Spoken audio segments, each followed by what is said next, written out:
मैं doctor Nirmala Agarwal, director जूही fertility centre near टोली चौकी शेखपेट।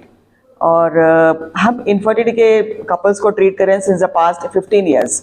ये चाइल्डलेस कपल्स के सर्विस में हैं और हमने ये सेंटर अभी फ्रॉम मासाप्टांग से शेखपेट में शिफ्ट किया है। और ये बहुत ही हाई क्लास सेंटर है, वर्ल्ड क्लास सेंटर, जिसमें कि सारे लेटेस्ट गैजेट्स अवेलेबल हैं ताकि we should give more and more success to the infertile couple. और हमारे पास सारी फैसिलिटीज़ अंडर वन रूफ है, जैसे मेल्स का इन्वेस्टिगेशन, फीमेल्स के all investigations, laparoscopy, hysteroscopy, IUI, IVF, ICSI, जो भी कपल को ज़रूरत होती है उस हिसाब से हम लोग ट्रीटमेंट प्लान करते हैं। What is infertility, madam? Infertility है क्या? या it's a very good question. See देखिए, इनफर्टिलिटी मीन्स, इसका मतलब होता है कि जब कपल साल भर से साथ में रह रहे हैं शादी के बाद और without using any contraception, if अगर वो लोग को प्रेगनेंसी नहीं आती है तो then we call it infertility. जैसे लाइक कई बार ऐसे होता है कि when they see movies and all, they will think कि भाई 1 महीना, 2 महीना, 6 महीना हो गया, अभी प्रेगनेंसी नहीं आई। लेकिन ऐसा नहीं है। We have to wait for 1 year to say it is infertility. अगर 1 साल बाद भी प्रेगनेंसी नहीं आती है तो उसको हम इनफर्टिलिटी बोलते हैं। और ये प्राइमरी भी हो सकता है, सेकेंडरी भी हो सकता है। सेकेंडरी मीन्स पहले उनको बच्चे हो गए फिर दोबारा बच्चे नहीं हो रहे, और प्राइमरी मीन्स उनको एक बार भी बच्चा नहीं हुआ। तो ये पेशेंट्स को हम लोग इनफर्टिलिटी करके उनको डायग्नोज करते हैं। Is it only a women problem? ये सिर्फ औरतों का ही? या ये this a very big misconception है ये कि भाई जब भी ये प्रॉब्लम होता है इसमें लेडीज़ का ही कुछ फॉल्ट होगा, ऐसा नहीं है।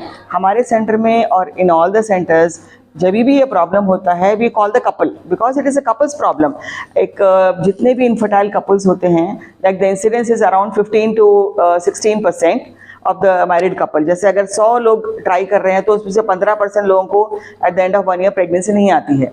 तो इनमें क्या होता है, 50% रीज़न होता है, 40% रीज़न होता है फीमेल्स में और 40% रीज़न होता है मेल्स में और 20% रीज़न होता है दोनों में।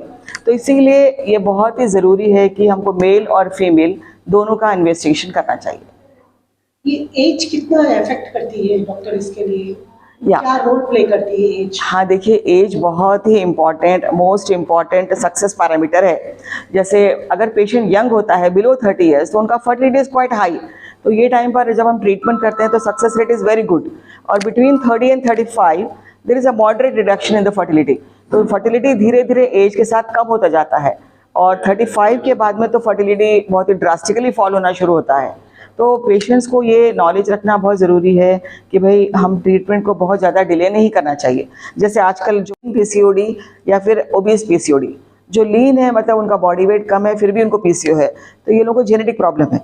तो इनको अपन कुछ खास लाइफस्टाइल या मॉडिफिकेशन वगैरह एडवाइस नहीं कर सकते। लेकिन अगर पेशेंट मोटे हैं तो उनको डेफिनेटली वेट लॉस और avoid junk food, avoid alcohol, avoid smoking, ये सारा एडवाइस देना कंपलसरी है। ये इफेक्ट करता है हुक्का, स्मोकिंग? डेफिनेटली हुक्का and smoking is very very bad. इससे क्या होता है, बहुत ऑक्सीडेंट्स रिलीज होते हैं जिससे कि एग क्वालिटी, स्पर्म क्वालिटी बिल्कुल ख़राब हो जाता है। And they have very high chance of abnormal babies, high chance of abortions and high chance of infertility. So they have to stop this. In this 3 months you will screen it out that the baby is normal. Yes. If it is not normal, then what is the procedure? अगर normal नहीं होता है तो then you have to send them for abortion.